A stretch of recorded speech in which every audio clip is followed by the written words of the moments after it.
வணக்கம், welcome to my channel. இன்னைக்கு மிளகு காளான் பெரட்டல் செய்ய போகிறேன். அது எப்படி செய்யலான்னு பார்க்கலாம் வாங்க. சட்டி காய வச்சுங்க. நான் நல்லெண்ணெய் ஊற்றுறேன். நல்லெண்ணெய் ஊற்றிக்கங்க. கொஞ்சம் ஜீரகம், கடுகு போட்டுங்க.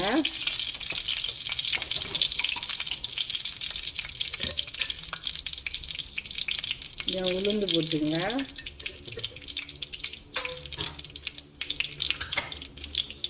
ஒரு பட்டை போட்டுங்க, பட்டை பூவு, காஞ்ச மிளகாய் போடுங்க, கருவேப்பிலை போடுங்க, வெங்காயம் சேர்த்துங்க.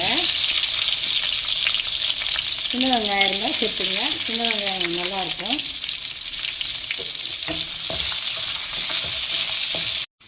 பாருங்க, இந்த அளவு வெங்காயம் வதங்கிடுச்சு. இப்போ வந்து பூண்டும் இஞ்சியும் இந்த பொடியாக கட் பண்ணி சேர்த்துக்குங்க.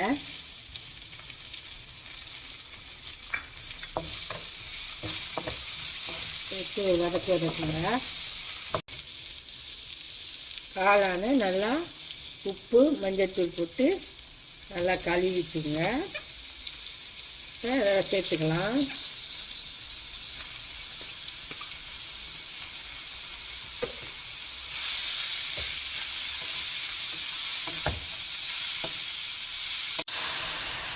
லைட்டாக மஞ்சள் பொடி சேர்த்துங்க. மஞ்சள் பொடி சேர்த்துட்டு உப்பு சேர்த்துங்க தேவையான அளவு.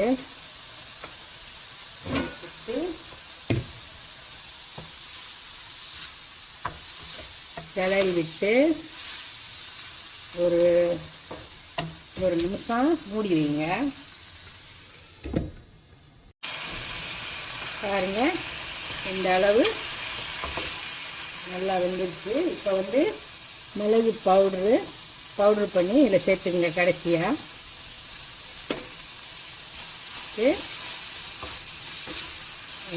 கிளறி வச்சுட்டு இறக்க வேண்டியதுதான். அவ்வளோதான், காளான் மிளகு காளான் பெரட்டல் ரெடியாச்சு. இதே மாதிரி நீங்களும் செஞ்சு சாப்பிடுங்க. நல்லா மட்டன் சுவையில் நல்லாயிருக்கும். சாப்பிட்டு பார்த்து எனக்கு கமெண்ட் பண்ணுங்கள், ஷேர் பண்ணுங்கள், லைக் பண்ணுங்கள், மறக்காமல் சப்ஸ்கிரைப் பண்ணுங்கள். வணக்கம்.